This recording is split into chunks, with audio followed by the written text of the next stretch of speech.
আমার কাছে মনে হয় কি এখন আমরা যদি মনে করেন ধোয়া তুলসী পাতাও হই, দর্শক সেই নেগেটিভ ভাবেই নেবে যে না ওদের মধ্যে প্রেম আছে। ঢাকাই সিনেমার জনপ্রিয় অভিনেত্রী পূজা চেরি এবার হঠাৎ করেই লাইভে এসে অঝরে কেঁদেছেন।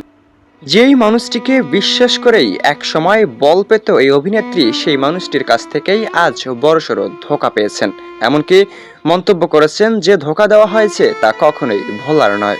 বাস্তব জীবনের এক করুণ পরিণতি নাকি সবকিছুই ছিল সাজানো গোছানো এক নাটক। দীর্ঘদিনের সাজানো গোছানোর সম্পর্কের মধ্যে যখন নতুন করে ঢল সৃষ্টি হয় তখন বুঝি অঝরে কেঁদেছেন এই অভিনেত্রী। এমনকি মন্তব্য করেছেন সেই প্রেমের কথা কেনই বা গোপন রেখেছিলেন, কেনই বা আজ এভাবে কাঁদতে হচ্ছে তাকে। সত্যি কি সম্পর্ক করে বড়সড় ধোঁকা খেয়েছেন এই অভিনেত্রী, নাকি সবকিছু ছিল সাজানো গোছানো এক নাটক? যে প্রশ্নগুলো এখন ঘুরপাক খাচ্ছে হাজারো নেটিজেনের মাথায়।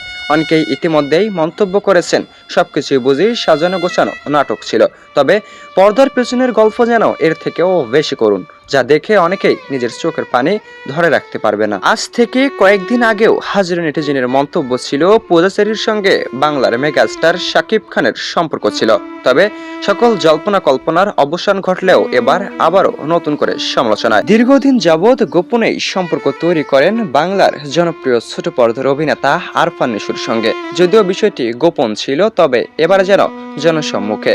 এতেই শুরু হয় নানান জলখলা নেটিজেনদের মনে। তবে কি সত্যি সত্যি ধোঁকা দিয়েছেন ছোট পর্দার জনপ্রিয় অভিনেতা পূজা চেরিকে, নাকি শুধুই ছিল কাল্পনিক? কেনই বা এই বিষয়ে এখনো কথা বলছেন না এই অভিনেত্রী? কেনই বা আজ ভক্তদের নানান প্রশ্ন পূজা চেরিকে নিয়ে?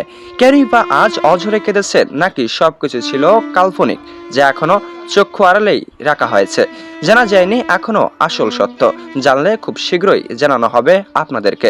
আপডেট ও সবার আগে জানতে চ্যানেলটি সাবস্ক্রাইব করেই সাথেই যুক্ত থাকুন। দেখছেন এবি নিউজ বাংলাদেশ।